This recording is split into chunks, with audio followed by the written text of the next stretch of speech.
বন্ধু সব বাবা দেওয়ারও 1000 দিলে তো যায় না, এটি কোনো সিনেমার ডায়লগ নয়।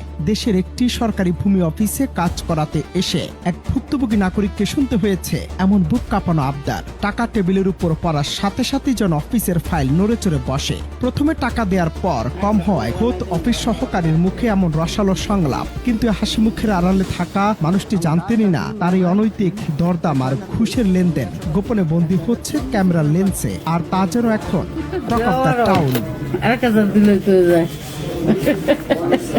শুনতে অবাক লাগলেও এই চাঞ্চল্যকর ঘটনার মূল কারিগর মোসাম্মদ রুবিনা আক্তার। তিনি গাজীপুর পৌর ভূমি অফিসে একজন সাধারণ অফিস সহায়ক হিসেবে কর্মরত আছেন। পদের দিক থেকে তিনি একজন সহায়ক মাত্র, কিন্তু দাপটের দিক থেকে যেন বড় কোনো কর্মকর্তা। গোপনে ধারণ করা ক্যামেরার ফুটেজে দেখা যায় 500 টাকা অতিরিক্ত পাওয়ার পর তার সুর নরম হয়। এরপর তিনি ভুক্তভোগীকে আশ্বস্ত করে বলেন কাজ শেষ করে সেটি নির্দিষ্ট জায়গায় পাঠিয়ে দেওয়া হবে এবং সেখান থেকে কাগজটি সংগ্রহ করতে হবে। একজন সাধারণ পিয়নের এমন রাজকীয় ক্ষমতা আর টেবিল চেয়ারের নিচে টাকার ওপেন ডিল নিয়ে এখন রীতিমতো তোলপাড় চলছে পুরো জেলা জুড়ে।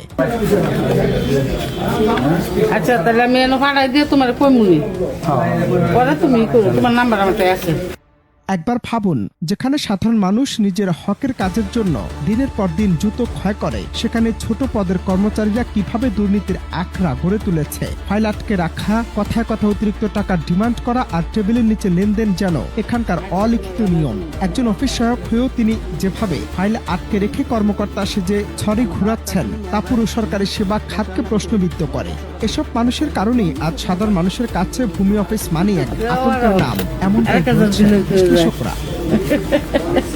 এই গোপন ভিডিও সামাজিক যোগাযোগ মাধ্যমে ছড়িয়ে পড়ার পর টনক নেড়েছে প্রশাসনের। বিষয়টি নিয়ে জেলার অতিরিক্ত জেলা প্রশাসক জানিয়েছেন এমন গুরুতর অভিযোগের প্রমাণ হাতে পেলে অভিযুক্ত কর্মচারীর বিরুদ্ধে নেওয়া হবে কঠোর আইনি ব্যবস্থা। আমরা যদি কারো বিরুদ্ধে ওইরকম সুস্পষ্ট প্রমাণ পাই আইনানুগ ব্যবস্থা নেওয়া হবে।